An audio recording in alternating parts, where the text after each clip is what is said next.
पूरा दिन बानी उसी रूम में रहती है। उसे किसी से बात करने में कोई इंटरेस्ट नहीं था और ना ही किसी ने उससे बात करने की कोशिश की। अगला दिन, आज रेहान्स और बानी की एंगेजमेंट थी। पूरे पैलेस में तैयारियां चल रही थी। मीडिया में ये बात आग की तरह फैल गई कि रेहान्स उबरोई की शादी होने वाली है। एंगेजमेंट पैलेस में ही थी। मीडिया को आने की परमिशन नहीं थी, पर फोटोज़ पर उन तक पहुंचाने वाली थी। पैलेस के बने ऑफिस में रेहान्स, प्रदीप और नमन सोफे पर बैठे थे। प्रदीप बोला, रेहान्स, तुम श्योर हो जो तुमने मुझे बताया था वो सही है? रेहान्स बिना किसी भाव के बोला।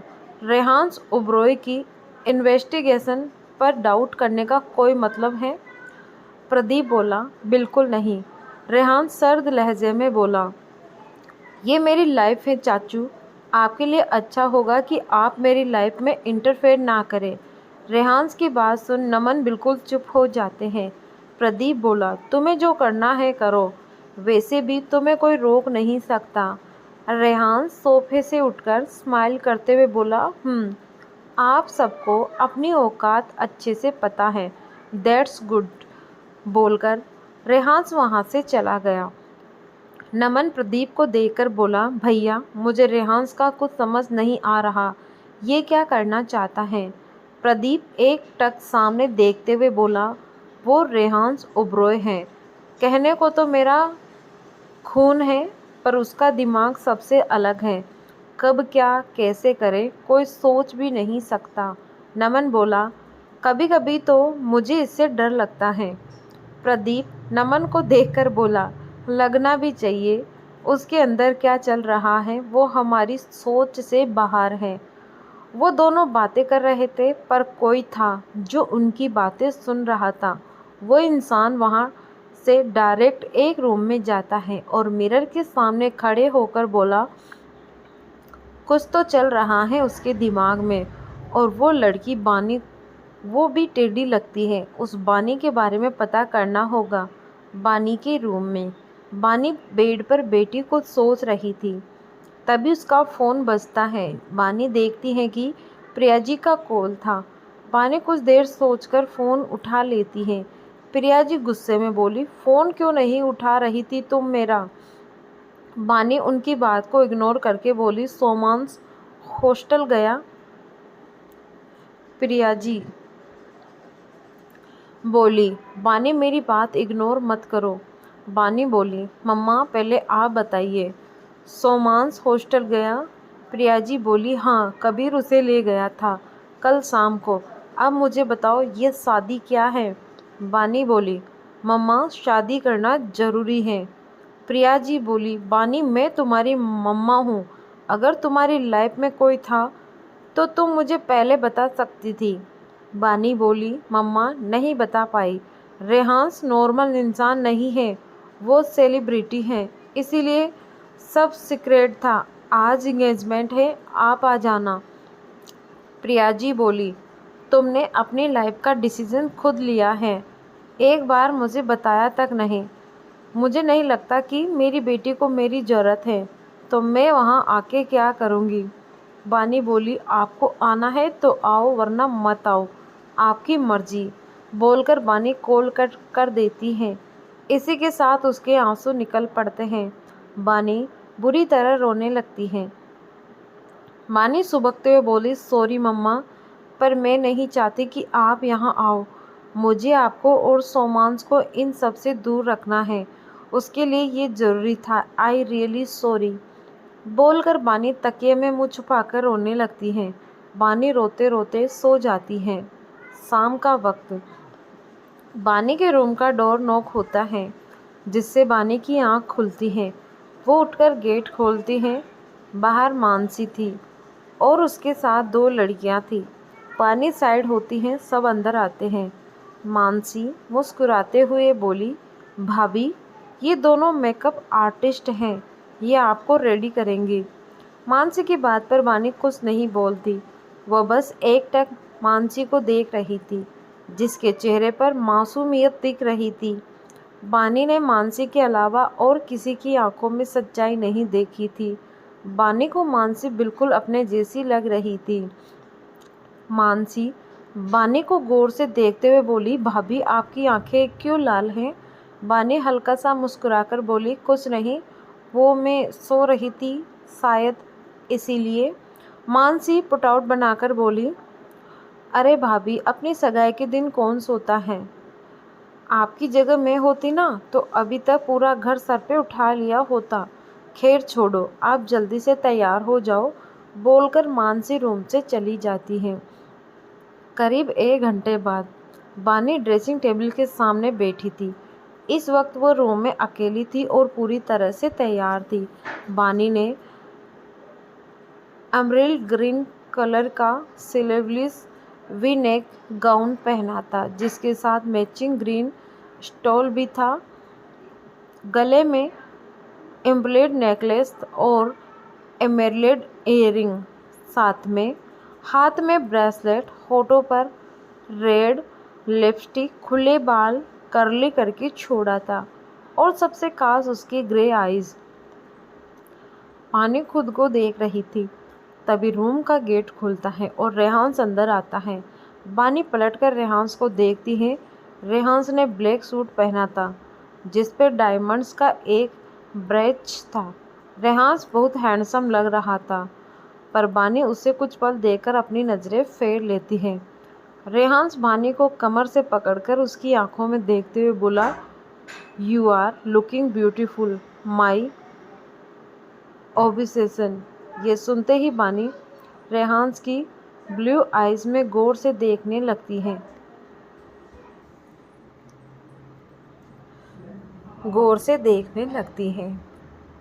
रेहांस तिरछा मुस्कुराते हुए बोला, फीलिंग ढूंढ रही हो मेरी आंखों में? बानी रेहांस को देखते हुए बोली, नहीं, ये देख रही हूँ कि ऑब्सेशन वाली फीलिंग कहाँ से आई तुम में, क्योंकि हो तो तुम फीलिंगलेस। रेहांस बानी के कान में बोला, जो भी है, जैसे भी है, तुम्हारी वजह से है। बोलकर रेहांस बानी के कानों पर हल्के से किस कर लेता है। बानी गुस्से में बोले, स्टॉप बाइटिंग में। रेहांस डेवल स्माइल करते हुए बोला, ओके, अभी छोड़ रहा हूँ, पर एंगेजमेंट के बाद हम सारा हिसाब तुम्हारे होड़ चुकाएंगे। रेहांस की बात पर बानी कुछ नहीं बोलती, बस रेहांस को घूरती है। रेहांस बानी को नीचे लेकर जाता है। सबकी नज़रें उन दोनों पर थी। पूरे पैलेस को डेकोरेट किया गया था, जिसका थीम ग्रीन एंड ब्लैक था। यहाँ छोटे बड़े बहुत से बिजनेसमैन आए थे। रेहांस बानी को स्टेज पर ले जाता है। दोनों सोफे पर बैठ जाते हैं। बानी चारों तरफ देखती है। उसे एक तरफ कबीर विनीत दिखते हैं। कबीर और विनीत भी उसे ही देख रहे थे। बानी उन दोनों को देख रही थी। रेहांस ये बात नोटिस कर लेता है। वो बानी की कमर पर अपनी पकड़ कसकर बोला, बेबी, मेरे होते हुए तुम्हारा ध्यान इधर उधर जाए, ये मुझे बिल्कुल पसंद नहीं है। बानी रेहांस को घूर कर बोली, तुम्हारे ऊपर ध्यान क्यों दूँ मैं? रेहांस बानी के पास झुककर बोला, मुझे बताने की ज़रूरत है। ये सुनते ही बानी रेहांस का चेहरा देखती है तो चिढ़ जाती है, क्योंकि रेहांस के फेस पर डेविल स्माइल थी। प्रदीप रेहांस को देखकर बोला, मुझे लग रहा है यह बात उससे आगे है। नमन वाइन पीते हुए बोला, हाँ भैया, रेहांस का बिहेवियर उसके लिए अलग ही दिख रहा है। सलाका बोली, और इससे प्रॉब्लम हो सकती है। नमन बोला, पर हम सब कुछ नहीं कर सकते भाभी। रेहांस को रोकना किसी के बस की बात नहीं है। माया बोली, अब हम क्या कर सकते हैं, जो हो रहा है होने देते हैं। सलाका रेहांस और बानी को देखते हुए मन में बोली, फ़ायदा उठा सकते हैं, ओप्स उठा सकती हूँ, वो भी मैं। सोचते हुए सलाका अजीब तरह से मुस्कुराती है। आर्यन एक तरफ खड़े होकर बानी को घूर रहा था। टिया बोली, व्हाट्स हैपन ब्रो? उस लड़की को क्यों घूर रहे हो? वेट, कहीं तुम्हें वो पसंद तो नहीं आई? आर्यन आई रोल करते हुए बोला, ओ कम ऑन टिया, ब्रो की चीज़ पर मैं अपनी नज़र नहीं डालता। एंड मोस्ट इम्पोर्टेंट, वो लो क्लासेस बानी मेरे स्टैंडर्ड की नहीं है। टिया बोली, यार राइट। पता नहीं ब्रो ने उसे क्यों पसंद किया। आर्यन टिया की बात सुनकर मन में बोला, पसंद किया? ये बानी उनकी आज की नहीं 2 साल पहले पुरानी पसंद है। मानसी माइक लेकर बोली, तो बातें बहुत हो गई, अब रिंग सेरेमनी स्टार्ट करते हैं। ये सुनते ही सबका ध्यान स्टेज पर आ जाता है। रेहांस बानी की आंखों में देखकर उसे रिंग पहनाता है और बानी की आंखों में देखते हुए उसके हाथ को किस कर लिया। ये देखकर कबीर बोला, कहाँ फंस गई है बानी? बानी भी बिना कुछ बोले रेहांस को रिंग पहना देती है। बानी अपनी रिंग देखती है, ये वही आरबी वाली रिंग थी। सब लोग तालियां बजा रहे थे। रेहांस बानी के कान में बोला, पूरे हक से सबके सामने आज ये रिंग मैंने तुम्हें पहनाई है। बानी रेहांस उबरोए। ये सुनते ही बानी अपने हाथों की मुट्ठियां बना लेती है। बानी मन में बोली, आई हेट यू रेहांस। तभी रेहांस उठकर अपना एक हाथ आगे करके बोला, शैल वी डांस? बानी के पास कोई ऑप्शन नहीं था, इसीलिए वो अपना हाथ रेहांस के हाथ में रख देती है। रेहांस और बानी बीच में आते हैं। रेहांस बानी की कमर को कसकर पकड़ लेता है। बानी के हाथ रेहांस के सीने पर थे। दिल ये तेरे बिना मानता ही नहीं, कुछ भी तेरे सिवा मांगता ही नहीं। तू ज़रूरी सा है अब तो हर हाल में, इसके आगे कोई रास्ता ही नहीं। आज तुझमें फना कर दूँ मेरी ज़िंदगी। रेहांस बानी को चारों तरफ घुमा रहा था और फिर एक झटके से पीछे से बानी को अपनी बाहों में भर लिया। बानी ने सर उठाकर रेहांस को घूरा, इस इश्क में मर जावां, कुछ भी कसम से कर जावां। सर उठाकर रेहांस को घूरा, इस इश्क में मर जावां, कुछ भी कसम से कर जावां, हद से भी गुजर जावां, कुछ भी कसम से कर जावां। ये प्यार है या फिर मुझको जुनून है तेरा, तेरे इश्क पे सबसे ज़्यादा हक है मेरा। ये जिद है तो जिद ही सही, क्या पता बस तू रहे हर दम मेरा। रेहांस बानी के कंधे पर किस करके उसे पीछे से पकड़ कर थोड़ा सा उठाकर घुमाया। इस इश्क में मर जावां, कुछ भी कसम से कर जावां, हद से भी गुजर जावां, कुछ भी कसम से कर जावां।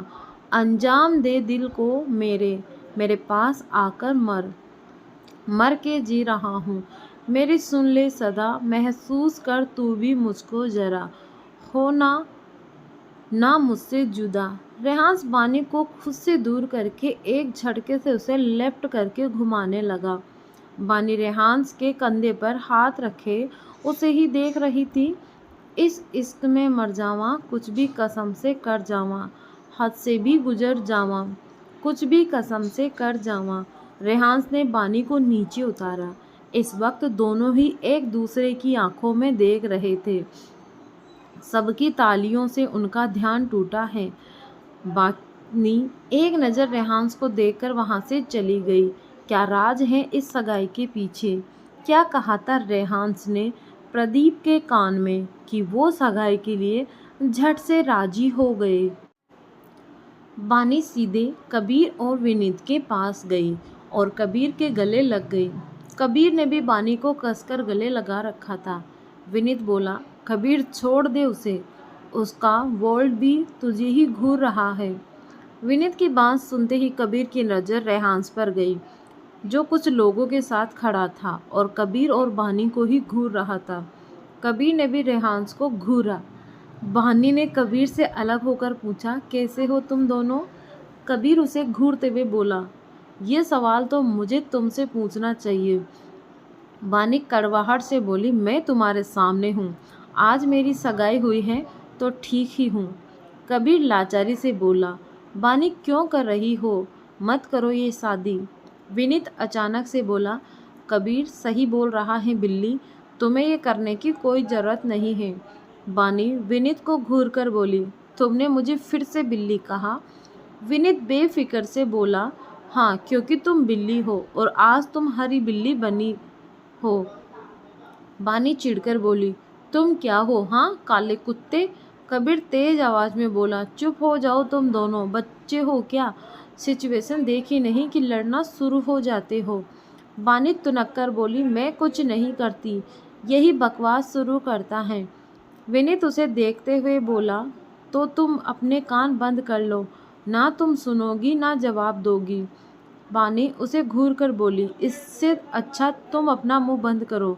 कबीर गुस्से में बोला, अगर तुम दोनों चुप नहीं हुए तो मैं तुम दोनों को नहीं छोड़ूंगा। कबीर को गुस्सा होता देखकर दोनों चुप हो गए। कबीर बानी से बोला, तुम श्योर हो तुम ये शादी करोगी? बानी कोल्ड वॉइस में बोली, हाँ कबीर, हाँ। कबीर गहरी सांस लेकर बोला, तुम्हें पता है ना बानी, शादी के बाद तुम इस दुनिया का हिस्सा बन जाओगी, ये तुम्हारी फैमिली बन जाएगी। अपनी फैमिली के खिलाफ लड़ पाओगी? बानी उसे देखकर बोली, ये मेरी फैमिली नहीं है, ना कभी होगी। ओबरॉय फैमिली के मेंबर्स के चेहरे के पीछे कई चेहरे हैं जो मैंने पहली नज़र में ही पहचान लिया था। बाकी बातें हम यहाँ नहीं कर सकते, मैं तुम लोगों से शादी के बाद मिलूंगी।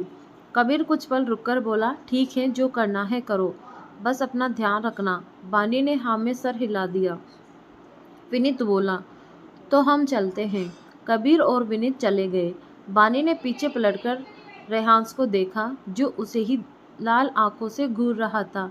एक पल के लिए बानी घबरा गई, लेकिन फिर खुद को संभाल के अपने रूम की तरफ जाने लगी कि तभी वो आर्यन से टकरा गई। आर्यन नफरत से बानी को देख रहा था। बानी धीरे से बोली, शोरी। आर्यन गुस्से में बोला, अंधी हो क्या, दिखता नहीं है? बानी आर्यन को घूर कर बोली, बी इनली लिमिट, तुम्हारी होने वाली भाभी हूँ मैं, और मैंने सॉरी कह दिया, बाकी अगर बकवास करनी है तो करो। बोलकर बानी चली जाती है। आर्यन जाती हुई बानी को घूर कर बोला, भाभी माय फुट। बानी अपने रूम में चली गई। नीचे सारे गेट्स चले गए थे।